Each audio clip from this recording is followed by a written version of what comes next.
Hello नमस्ते दोस्तों, स्वागत है आपका आप सभी के ज्ञान दीक्षा का मार्गदर्शन पर। आज इस वीडियो में हम कक्षा 10वीं का यूपी बोर्ड के गणित का पहला सबसे महत्वपूर्ण अध्याय शुरू करने जा रहे हैं, जिसका नाम है वास्तविक संख्याएं, रियल नंबर। मतलब कि आज हम इस चार्ट के माध्यम से समझेंगे कि संख्या कितने प्रकार की होती हैं और आपकी परीक्षा के लिए क्या क्या जरूरी है। तो चलिए बिना समय खराब किए स्टार्ट करते हैं। आपको यह भी बता दूं कि आज इसके बाद आपको वास्तविक संख्या पहला चैप्टर पढ़ने की कोई ज़रूरत नहीं होगी, क्योंकि पूरा चैप्टर आज हम पढ़ाने वाले हैं। तो चलिए स्टार्ट करते हैं। चैप्टर नंबर 1 देखो, वास्तविक संख्याएं। हल बता, संख्या कितने प्रकार की होती है। संख्या पहले हमारी होती है काल्पनिक संख्या होती है और वास्तविक संख्याएं होती है। वास्तविक संख्या के अंतर्गत हमारे पास परिमेय संख्या आती है और अपरिमेय संख्या आती है। अपरिमेय संख्या, परिमेय संख्या क्या होती है, अपरिमेय संख्या क्या होती है। हमारी काल्पनिक संख्या क्या क्या होती है।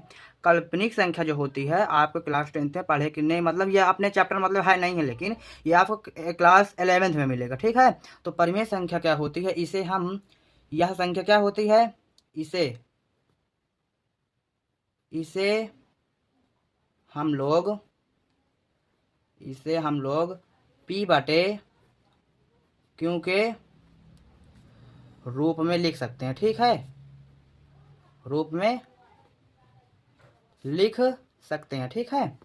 और जो हमारे पास अपरिमेय संख्या आती है, पढ़ लीजिए, जरूरी है, पेपर के लिए आया करता है, ठीक है, इंपॉर्टेंट है। एक बार रेडी कर लीजिए, दोबारा पढ़ने की जरूरत ही नहीं पड़ेगी।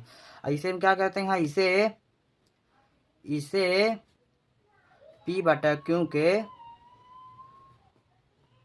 रूप में नहीं लिखा जा सकता, नहीं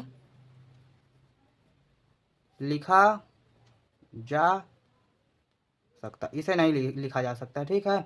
अब काल्पनिक संख्या बता ही देते हैं, लेकिन आपको ये मतलब क्लास 10th में पढ़ना ये है ही नहीं है चैप्टर अपने, मतलब ये आपको क्लास 11th में मिलेगा। तो ये क्या होती है बताओ, लेकिन जानना आपके लिए ज़रूरी होता है। काल्पनिक संख्या जो होती है वो अंडर रूट में माइनस के अंदर होती है। जैसे अंडर रूट माइनस का 3 हो गया, अंडर रूट माइनस का 2 हो गया। तो आपको इसको पढ़ने की भी ज़रूरत नहीं है। आपको सिर्फ पढ़ना है संख्या, वास्तविक संख्या के अंतर्गत परिमेय संख्या, अपरिमेय संख्या। अब पूर्णांक हमारे क्या, पूर्णांक क्या होता है, तो पूर्णांक हमारे पास होता है -2, फिर -1, फिर 0, फिर इधर क्या आता है, फिर 1, फिर 2, फिर 3। इसी तरह संख्याएं आती रहती हैं। अब पूर्ण संख्या हमारे पास क्या होती हैं भाई लोग, देखो पूर्ण संख्या जो होती है वे 0 से स्टार्ट होती है। 0, 1, 2, 3, इसी तरह ये चलती रहती है, ठीक है।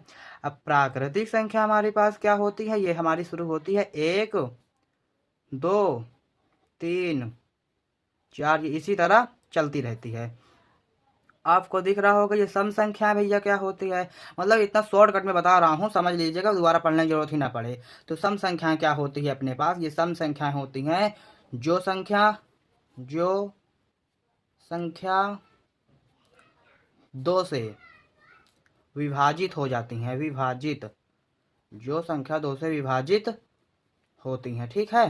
ये सम संख्या होती है। हमारी विषम संख्या क्या होती हैं, विषम संख्या जो आती है, जो संख्या 2 से विभाजित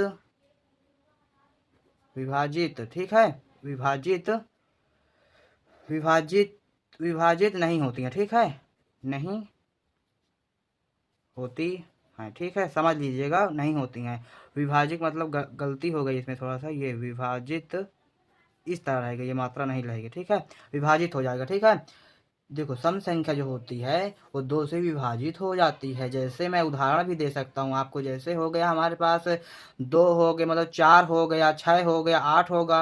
अब विषम संख्या जो अपने पास आती हैं वो मतलब 2 से विभाजित नहीं होती हैं, तो क्या होती है बताइएगा, तो ये होती है विषम संख्या अपने पास। जैसे 3 हो गया, ये 7 हो गया, ये इसी तरह, मतलब ये 2 से विभाजित नहीं होती हैं। हमारे पास अभाज्य संख्या क्या होती है, अभाज्य संख्या जो होती है ये 2 से विभाज्य हो जाती है।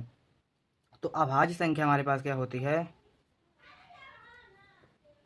अभाज्य संख्या होती क्या है, अभाज्य, सॉरी थोड़ा गलती हो गई थी, अभाज्य संख्या स्वयं से वह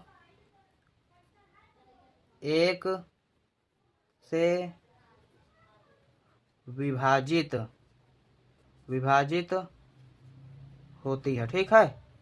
जो 1 से विभाजित होती है। इतना आशा करता हूँ समझ में आ चुका होगा। अब चलिए अगले टॉपिक पर चलते हैं। इसको फिर से आपको मतलब समझा देता हूँ। परिमेय संख्या जो होती है इसे हम p/q के रूप में लिख सकते हैं। जैसे 3/2, 4/2, इस प्रकार अपरिमेय संख्या जो होती है। अपरिमेय संख्या का मतलब थोड़ा उदाहरण इसमें का भी दे देता हूँ। अपरिमेय संख्या उदाहरण मतलब ये देखो, यहाँ पर उदाहरण इसका देता हूँ, ठीक है। जैसे हमारे पास हो गया पाई हो गया, √3 हो गया, √2 हो गया, ये हमारी अपरिमेय संख्या के अंतर्गत आती है, ठीक है। तो इतना कंप्लीट